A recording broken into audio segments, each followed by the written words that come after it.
Then we get to section 4. Section 4 is the definitions, quite a few of them. It talks about a blower, which is a fan used to inflate the device. It talks about critical height or critical fall height.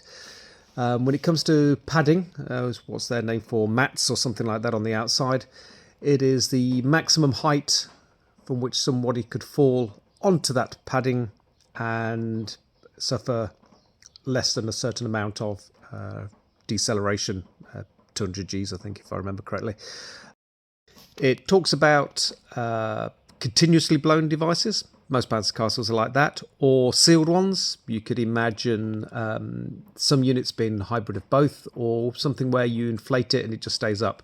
If you imagine, say, perhaps a cash cube, where you inflate the pillars structure, so it's rigid, then you put a bung on it, like you would an airbed or something like that, and then inside you've got continuous air blowing in to blow whatever you want in and around. More importantly from all these, it talks about an open side, which is a side with no containment wall. It talks about a platform. Platform is a surface on which a user could stand or walk across or traverse, as they say. The playing area.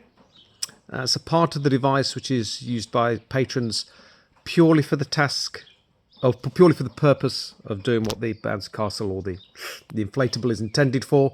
So your step to get in is not a playing area, but the playing area is. That's kind of obvious. It talks about a ramp, which could be, a lot of bouncy castles have ramps to get into nowadays, or a step, which might be shorter than the actual playing area, so the playing area criteria, thickness, etc. wouldn't apply to the step. And then talks about wall heights. If you could imagine where, you'd have to decide where you measure the height of a wall from and to. And it has a nice little picture with it.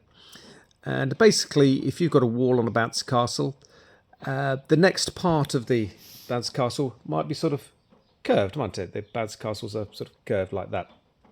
So you go to the top of that curve and measure the height of the wall from there, not from the seam at the bottom part of it. And that kind of makes sense, and probably only makes about 5 centimetres or something like that, maybe 10 centimetres difference. But it is what they use.